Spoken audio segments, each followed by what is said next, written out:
Hello students, today we will discuss about the topic application of integrals. Alright, आज हम application of integral की बात करेंगे, है ना। इसके पहले मैंने बहुत सारे लेक्चर्स आपको डिलीवर कर दिए हैं, है ना। एनसीईआरटी अगर देखें तो एनसीईआरटी का चैप्टर नंबर 7 आपका फुल्ली कंप्लीट हो चुका है। अब हम चैप्टर नंबर 8 पे आते हैं, ठीक। एनसीईआरटी का जो चैप्टर नंबर 8 है वो है एप्लीकेशन ऑफ इंटीग्रल, राइट। यहाँ से आपको वन लॉन्ग क्वेश्चन डेफिनेटली मिलने वाला है और वो लॉन्ग आपको 6 मार्क्स देके जाएगा, ठीक ना। इसके पहले आप आई बटन प्रेस कर लीजिए, वहां सभी लेक्चर्स आपको 7 लेक्चर चैप्टर नंबर 7, 5, 4 ये सभी के मिल जाएंगे, ओके। वहां सभी प्लेलिस्ट में अवेलेबल है। नाउ एप्लीकेशन ऑफ इंटीग्रल का यूज क्या है, क्यों हम इसको पढ़ने जा रहे हैं उसको देखते हैं, ठीक। Let us consider we have a function y is equal to fx, ठीक भाई। आपके पास एक फंक्शन है y is equal to fx and let us consider इसका जो ग्राफ है सपोज वो ये है, ठीक। सपोज दैट ये है y is equal to fx का ग्राफ। नाउ अब मैं कहने जा रहा हूं आपसे कि ये जो ग्राफ है ये है आपका x एक्सिस, ठीक। And this is the line which is x is equal to a and this is the line named as x is equals to b, ठीक।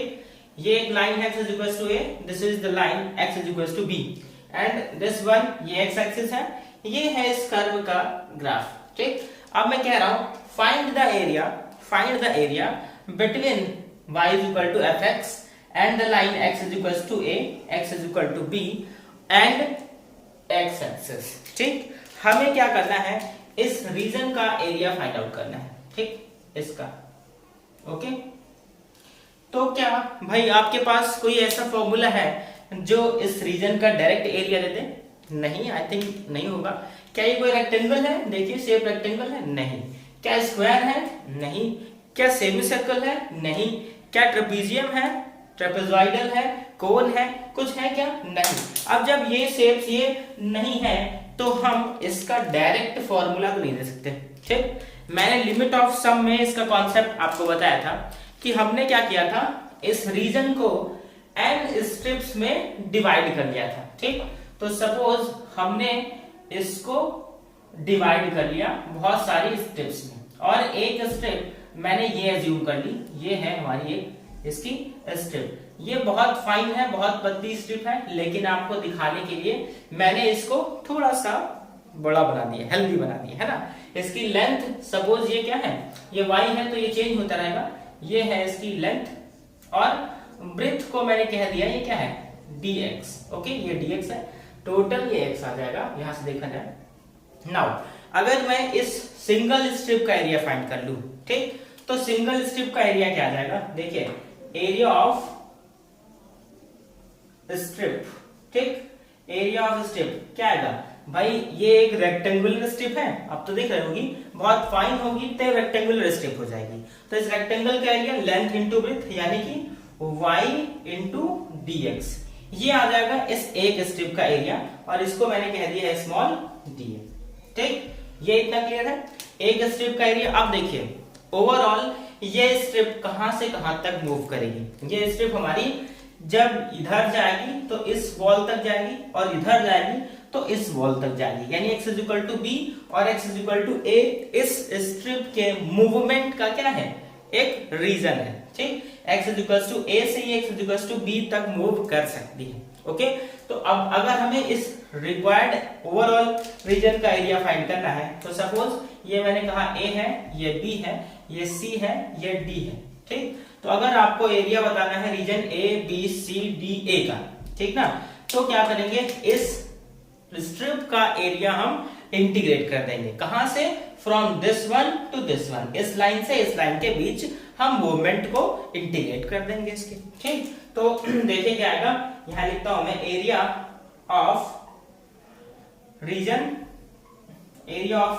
ए B C D A is equal to, ठीक। ये dA था, इसको हम integrate कर देंगे, ठीक। कहां से कहां तक भाई, देखिए a x is equal to a था, कहां से a से कहां तक, b तक करना है, तो a और b, यहाँ क्या था y dx, यानी y dx, y की जगह हम fx लिख सकते हैं, तो ये आ जाएगा a to b fx dx।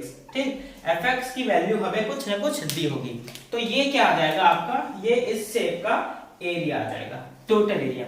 क्या ये बात आपको समझ आ गई कि हम कैसे स्ट्रिप की हेल्प से रिक्वायर्ड एरिया फाइंड करेंगे? ये था आपका कौन सी स्ट्रिप मेथड, ये था आपका वर्टिकल स्ट्रिप मेथड। ठीक, तो एरिया फाइंड आउट करने के लिए बेटा दो मेथड होते हैं। कौन कौन से मेथड? एक होता है हॉरिजॉन्टल स्ट्रिप मेथड, दूसरा होता है वर्टिकल स्ट्रिप मेथड। ठीक, तो इन जनरल हम वर्टिकल स्ट्रिप मेथड ही यूज करते हैं, वहां जहां पर इनकन्वीनियंट हो ना हमें मिल पाए एरिया वर्टिकल स्ट्रिप से, तो हॉरिजॉन्टल स्ट्रिप का भी यूज करते हैं, इसमें कोई प्रॉब्लम नहीं है, हम कोई भी यूज कर सकते हैं। ठीक ना, तो यहां से मैं आपको बता दूं, ये तो आपको समझ आ गया। अब मैं यहां से बता रहा हूं मेथड ऑफ क्या, method of finding what, area.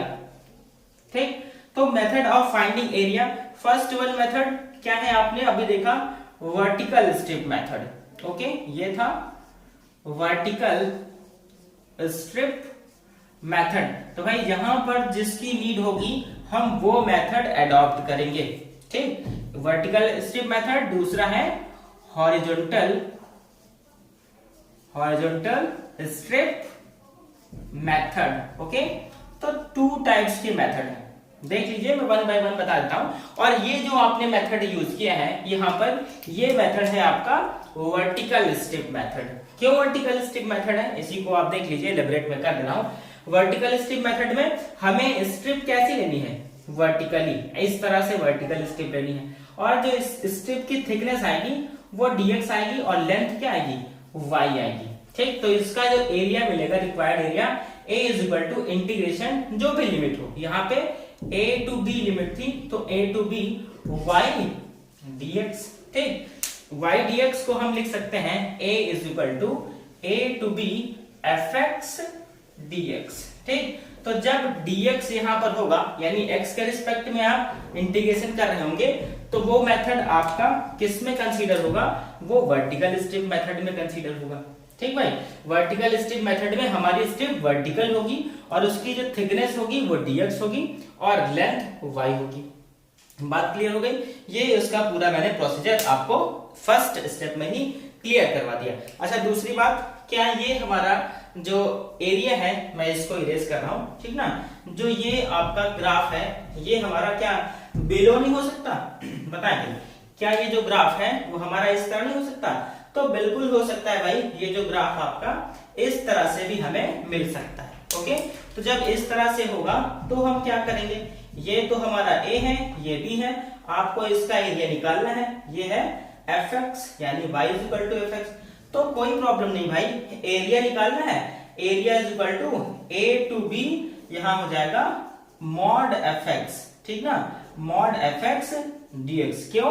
क्योंकि x एक्सिस के बिलो जो एरिया होगा वो उसका मैग्नीट्यूड तो नेगेटिव आएगा, but area can not be negative. So जो वैल्यू आएगी उसको हम पॉजिटिव कंसीडर कर लेंगे। बात क्लियर हो गई?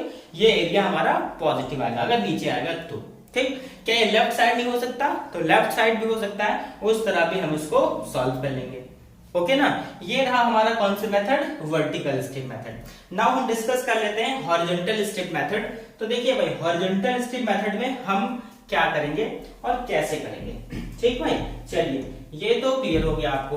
नाउ अगर हम बात करें आपसे हॉरिजॉन्टल स्ट्रिप मेथड का, ओके, तो सेकेंड वन जो मेथड है आपका horizontal strip method, right, horizontal strip method. Okay, horizontal strip method में क्या है, हमें स्ट्रिप जो लेनी होगी वो हॉरिजॉन्टली लेनी होगी। Let us consider we have a curve this one. ठीक, देखिए हमारे पास जो कर्व है वो कुछ चलिए इस तरह से मैंने बना दिया। ओके, ये बना दिया और हमें इसका एरिया बताना है। ठीक भाई, देखिए इसका एरिया बताना है, ये रीजन मैं इसको रेड कलर से मार्क कर रहा हूं, ये एरिया बताना है। क्लियर? ये तो अब देखिए, सपोज इस कर्व का जो ग्राफ है वो y equal to F X कर रहा होगा और ये ट्रेस किया गया, ठीक। इसका रीजन बताना है, तो ये कौन सी लाइन है, ये है हमारी y इक्वल टू a और ये है y इक्वल टू b की लाइन, ठीक। ये y इक्वल टू b है और ये y equal to a। Now ये रीजन फाइंड करने के लिए आपको क्या करना पड़ेगा, एक स्ट्रिप एज्यूम करना पड़ेगा। कैसी स्ट्रिप, देखिए हम अगर ये स्ट्रिप एज्यूम कर लें, ये इस तरह से एक स्ट्रिप यहाँ पर एज्यूम कर लिया, ये स्ट्रिप मैं बाहर निकाल करके दिखा रहा हूँ, ये स्ट्रिप मैंने यहाँ पर एज्यूम कर ली, ठीक। अब इसका देखिए मूवमेंट कहाँ से कहाँ तक है, ये स्ट्रिप हमारी ऐसे मूव करेगी टू एंड फ्रो, ऊपर नीचे, तो मैक्सिमम मूवमेंट क्या है B और लोवेस्ट टू मिनिमम इसका मूवमेंट A। भाई ये स्ट्रिप ऐसे तो मूव करेगी U, ठीक, यहां से यहां तक, तो मिनिमम इसका मूवमेंट A पर, मैक्सिमम मूवमेंट B पर। तो इस स्ट्रिप का एरिया क्या आएगा, भाई इसकी जो थिकनेस है वो ये है थिकनेस, ठीक। तो थिकनेस को हम क्या कह लें, भाई ये थिकनेस y के फॉर्म में है ऊपर, भाई ये ऐसे तो है, यानी y एक्सिस पर डिस्टेंस dy और ये हमने क्या कह दिया x कह दिया। तो इस स्ट्रिप का एरिया क्या आएगा, एरिया ऑफ स्ट्रिप, ठीक। एरिया ऑफ स्ट्रिप यानी कि dA इज इक्वल टू क्या आएगा, x into dy। So area of the region, area of the required region, okay, required region. तो जब रिक्वायर्ड रीजन का आप एरिया निकालेंगे तो क्या करेंगे, dA को इंटीग्रेट कहां से कहां तक, A टू B, ये A हो गया, ये B हो गया, किसके इक्वल होगा, A to B x dx, sorry x dy, clear, x dy, okay. तो यहाँ पर y equal to F X हमने लिया था, या इसको आप y equal to F X लेकर के x is equal to F Y ले लो तो ज्यादा बेटर है, ठीक, कोई प्रॉब्लम नहीं। वो भी अगर लेते तो वहां से हम y की वैल्यू निकाल लेते, ठीक। अगर ये function y is equal to F X होता तो भी हम क्या करते हैं, x की वैल्यू फाइंड करके यहाँ पुट कर देते, कोई दिक्कत नहीं भाई। अभी क्या हो गया, a to b x dy, ये हमारा आ जाएगा रिक्वायर्ड रीजन। ये कौन से मेथड हमने पढ़ लिया, ये है हॉरिजॉन्टल स्ट्रिप मेथड, ओके। तो जहां पर जो भी मेथड कन्वीनियंट होगा वहां पर हम उस मेथड को यूज कर लेंगे। आई थिंक ये आपको समझ आ गया होगा, ठीक। नाउ इस पे बेसिस हम क्वेश्चन आपको एक्सप्लेन कर दे रहे हैं जिससे ये मेथड प्रॉपर्ली आपको क्लियर हो जाएंगे। तो पॉज कर लीजिए, वीडियो नोट कर लीजिए सभी। नाउ क्वेश्चन नंबर 1 देखते हैं क्या है, find the area bounded by the circle x square plus y square equal to 4, the x axis, y axis and the ordinate x is equal to 1, ठीक। तो definite integral में ये application of आपका integral चल रहा है। इसमें क्या है, मेनली आपको ग्राफ ड्रॉ करने अच्छे से आना चाहिए, ठीक। ग्राफ आप इजीली ड्रॉ कर ले रहे हैं, इसका मतलब आप आधे से ज्यादा काम कर लेते हैं, ठीक है ना। तो देखिए सबसे पहला काम इसका कर्व या ग्राफ ड्रॉ करना, ओके। तो इसके लिए हमें सबसे पहले सर्कल दिया है, देखिए भाई इस सर्कल का सेंटर क्या है 0,0, तो सर्कल हमारा यहाँ पर ऐसे बनेगा, ठीक, ये सर्कल हो गया। नाउ इसकी जो रेडियस है वो क्या है, अगर स्टैंडर्ड फॉर्म से आप कंपेयर करें तो X square plus Y square equal to 2 square, तो रेडियस 2 हो गई, यहाँ पर मार्क कर लीजिए 2,0 और ये हो गया -2,0, रेडियस हो गई। नाउ उसके बाद क्या है, एक्स एक्सिस तो ये हो गई, y एक्सिस तो ये हो गई, and the ordinate x is equal to 1, तो भाई x इज इक्वल टू 1 की भी आपको लाइन लेनी है, ये x इज इक्वल टू 2 है, तो यहाँ पर एक line x is equal to 1 आ जाएगा, ठीक। उन्होंने कहा है x एक्सिस y एक्सिस के बीच का एरिया बताना है, ये है x एक्सिस तो ये रीजन हुआ, ठीक, इस तरह से, और y एक्सिस ये हुआ, हमें इसका एरिया बताना है, ठीक। तो इसके लिए हम कोई भी मेथड यूज कर सकते हैं। आप जनरली कौन सा मेथड यूज करें, वर्टिकल स्ट्रिप मेथड। भाई क्यों वर्टिकल में बता रहा हूं, क्योंकि ऐसा आप देखा करिए ग्राफ में हम उस स्ट्रिप मेथड को यूज करेंगे जिसपे हमारी जो स्ट्रिप है, ओके, वो मेनली 1 कर्व 2 कर्व पे मूव करे, ठीक। और 2 कर्व में एक कर्व क्या हो, या तो स्ट्रेट लाइन हो, या कोई एक्सिस हो, एक्स एक्सिस हो, या वाई एक्सिस हो, दूसरा वो कर्व हो। अगर हम ये स्ट्रिप मेथड यूज करेंगे, देखिए ये मैंने स्ट्रिप ऐसे ले ली वर्टिकल, ओके, ये स्ट्रिप ले ली, तो ये कहां मूव कर रही है, इस कर्व पे छुएगी, और दूसरा ऊपर कौन सा है, ये सर्कल है, यही तो मूव करेगी। सपोज हम इसको इस तरह से एज्यूम करते हैं, सपोज दैट आप इसको इस तरह से एज्यूम करते हैं यूं, ठीक। तो यूं कैसे मूव करती, मूव करने के बाद ये जब यहां से यहां जाती इस पे, तो यहां भी टच करती ना जाके, जब इस पे टच करती तो कर्व की इक्वेशन हम क्या लेते हैं, क्या इस कर्व की इक्वेशन लेते हैं या इस कर्व की इक्वेशन लेते हैं। भाई इसको इंटीग्रेट आप करेंगे तो एरिया क्या आएगा, area is equal to integration A 0 to, देखिए ये है आपका स्टार्टिंग पॉइंट यानी ओरिजिन, तो 0 से कहां तक जाएगा, यहीं तक तो जाना है, यानी 1 क्या आएगा y dx।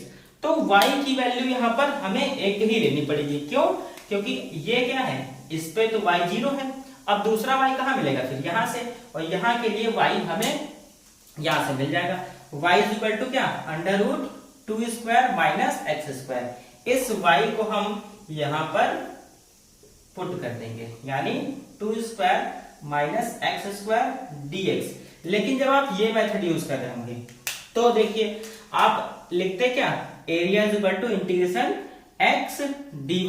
तो x की वैल्यू क्या लेते, x की वैल्यू हम ये भी तो ले सकते थे, हम कहेंगे x इज इक्वल टू 1, ये आप लीजिए।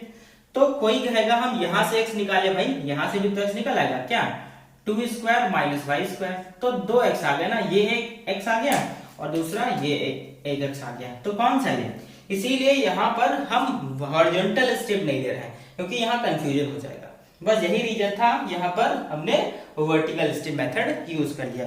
इन्हीं बातों का आपको ध्यान रखना है, बस क्वेश्चन सॉल्व हो जाएगा हमारा इजीली। अब देखिए इसके बाद क्या करेंगे, हम इसको इंटीग्रेट कर देंगे और ये लगेगा फॉर्मूला, कौन सा फॉर्मूला भाई, under root a square minus x square का फॉर्मूला क्या, x by 2 under root a square minus x square plus a square by 2 sine inverse x by a plus c, ये फॉर्मूला लगेगा।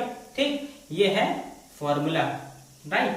तो formula भी अच्छे से आना चाहिए, तो यहां लिखता हूं मैं, क्या आएगा, इंटीग्रेशन इसका, हाँ x बाई 2 यानी x by 2 under root 4 minus x square plus a square, a की जगह क्या है 2, 2 का square 4 sine inverse x by a यानी कि 2, और लिमिट क्या है 0 से 1, तो पुट कर दीजिए लिमिट भाई, जैसे ही 1 रखेंगे यहाँ पे तो क्या मिलेगा 1 by 2 under root 4 minus 1 plus ये क्या गया 2 आ गया 2 साइन इनवर्स 1 अपॉन 2 माइनस, अब 0 रखेंगे जैसे यहाँ 0 रखा 0 मल्टीप्लाई होगा 0 और फिर माइनस प्लस, हाँ माइनस यहाँ क्या आएगा 2 साइन इनवर्स 0 अपॉन 2, तो ये भी 0 क्योंकि साइन इनवर्स 0 यानी 0 ही तो हुआ, ये वैल्यू 0 ये 0 और ये बचेगा क्या हमारा 1 बाई 2 और ये हुआ अंडर रूट 3, ठीक, अंडर रूट 3 और प्लस 2 और ये कितना साइन इनवर्स 1 बाई 2 कितने डिग्री की वैल्यू होती है 30 डिग्री, 30 मीन्स पाई बाई 3, तो ये आ जाएगा पाई बाई, हाँ सॉरी पाई बाई 6, ओके। तो सॉल्व करने पे यहां से मिलेगा 2 3 जा 6, ऑलराइट। तो मिला क्या root 3 plus pi, root 3 by 2 plus pi by 3, ठीक ना। मैं ये आपका आंसर यहां से आ गया, कितना आ गया रूट 3 बाई 2, मैं चेक कर लेता हूं, root 3 by 2 plus pi by 3, okay. Area निकाल रहे थे तो यहां लिख देंगे आप SQ यूनिट, ठीक भाई। तो ये हमारा एरिया यहां से आ गया। आई होप चीजें आपको समझ आ गई होंगी। इस तरह से हम डेफिनेट इंटीग्रेशन में जो एप्लीकेशन ऑफ इंटीग्रल है इसके क्वेश्चंस को सॉल्व करेंगे, ओके। हम एनसीईआरटी या एक्सरसाइज आपसे डिस्कस करेंगे, वहां पर फर्दर क्वेश्चंस को सॉल्व करेंगे। यहां मेरा पर्पस था आपको कॉन्सेप्ट देना, वो मैंने दे दिया आपको, ठीक। तो pause the video to note it down.